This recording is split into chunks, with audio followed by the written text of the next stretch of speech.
Hola a todos, te habla el abogado de migración Héctor Quiroga, abogado Quiroga en las redes sociales, trayéndote el resumen de noticias de la semana número 8, 2022. Estamos en el primer cuarto del año, iniciando este año con realmente noticias importantes, noticias tristes, como vamos a ver.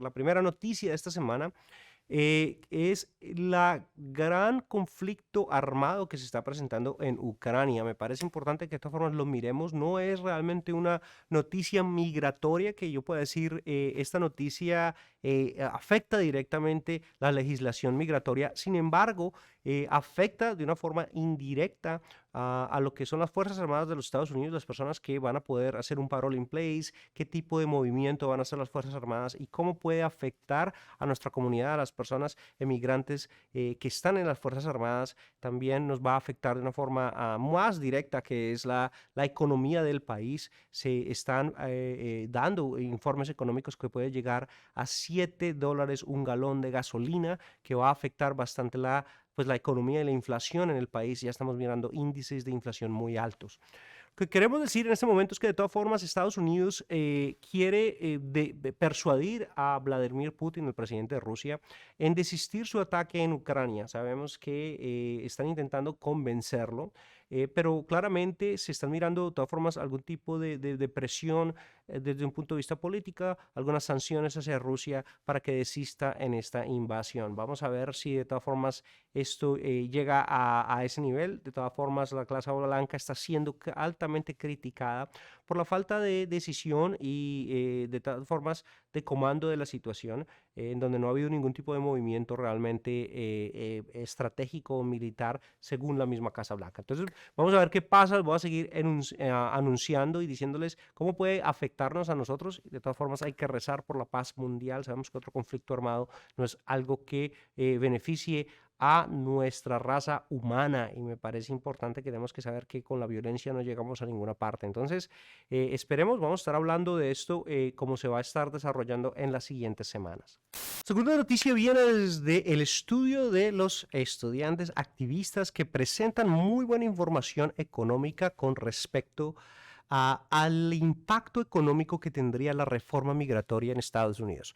Recordemos que solamente son las aplicaciones que se pagan, podrían agregar casi 31 mil millones de dólares a las arcas de los Estados Unidos. Financieramente sería una ayuda bastante grande a un país que tiene problemas de presupuesto, que está en deuda, y podría ayudar a aportar, digamos, el grano de arena para sacar al mismo gobierno de una deuda importante. Sin embargo, el estudio, lo que me parece interesante es que muestra que de todas formas va a haber un efecto secundario, y va a ser un efecto con los motivos de los pagos de impuestos, que lo que son los impuestos de seguro social, impuestos de Medicaid, que ayudarían bastante a estas agencias que están sufriendo, como lo dije, por problemas monetarios bastante grandes. Entonces, vamos a ver si este tipo de presión ayuda, no solamente es desde un punto de vista humano, humanitario, que ayuden a los emigrantes, sino también desde un punto de vista puramente económico, que puede estimular la economía de los Estados Unidos en un momento que lo necesita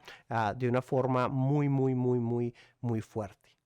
Igualmente, la siguiente noticia viene desde los reportes en todos los medios de comunicación en los cuales se demuestra una insatisfacción muy grande. Se ha subido 8 puntos a un 58% de las personas que están insatisfechas con el movimiento y con lo que está pasando en materia migratoria en Estados Unidos. Es importante recalcar que estos números son personas que no quieren que vengan inmigrantes y personas que sí quieren que vengan inmigrantes. Es decir, todas las personas, un punto de un 50 a un 58% desde la posición de este nuevo presidente, muestra la posición, sobre todo en las promesas quebradas, en donde se iba a llevar algún tipo de reforma migratoria, y hasta el momento el presidente no lo ha podido hacer, y no solamente no lo ha podido hacer, sino que ha intentado y ha logrado continuar ciertas políticas de la administración anterior. De todas formas, con los estudios económicos que hablábamos y de todas formas los puntos de la insatisfacción de la población.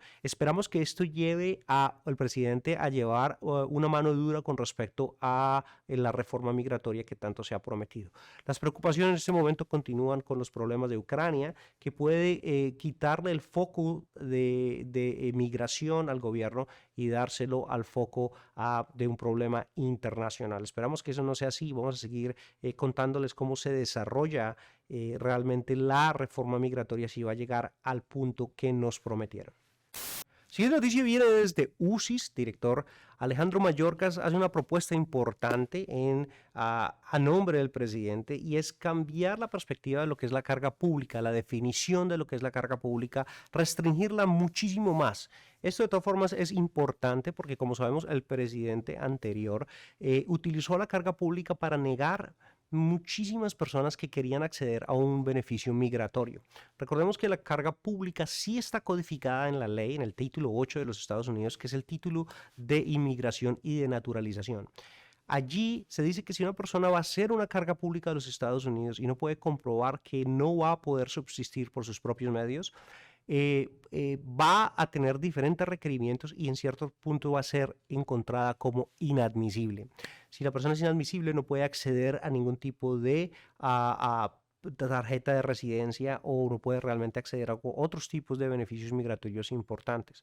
Al redefinir esto, es una propuesta porque tienen que cambiar el título 8, es decir, tendría que tener un cambio legal que tiene que ser sometido a la Cámara de Representantes, aprobado por el Senado y después firmado por el mismo presidente. Es decir, una reforma que, si van a meter este tipo de redefinición, también van a tener que meter otras prebendas para los inmigrantes, ojalá mucho más grandes, que nos impacten de una forma mucho más positiva que solamente miren lo que es la carga pública. La última noticia viene desde ICE, de la Policía Migratoria Fronteriza de los Estados Unidos. Como sabemos, desde que el presidente Biden entró a la presidencia, ha prometido cambios alternativos a lo que es la detención de migrantes en centros de detenciones, exclusivamente para personas no ciudadanos de los Estados Unidos. Recordemos que el número, cuando él entró, de este tipo de soluciones alternativas, eran más o menos 90,000 personas que estaban bajo estos programas, ha subido a 182,000, casi el doble. ¿Qué es? Son realmente rastramientos con lo que son brazaletes en el tobillo, llamadas y realmente tecnología GPS que ayuda a buscar a las personas en donde están, que tan solo se estén reportando y tengan su libertad condicional mientras un tribunal nos da una audiencia para poder ir a explicar nuestros procesos. De todas formas, que se doble le salva y le ayuda bastante a la economía de los Estados Unidos, porque no tiene una persona recluida, lo cual es bastante costoso para el gobierno, sino que también ayuda a fomentar el sentido de comunidad, porque esas personas pueden estar en su comunidad con sus familias mientras esperan un tribunal para poder exponer su proceso. Bueno, soy el abogado de migración Héctor Quiroga, abogado Quiroga en las redes sociales. Te traigo el resumen de noticias más importantes de la semana número 8, 2022. Espero, si Dios me da permiso, traerles las noticias más importantes de la semana número 9 la próxima semana. Entonces, es que por favor compartan. Les habla el abogado Héctor Quiroga, abogado Quiroga en las redes sociales. Gracias y hasta la próxima.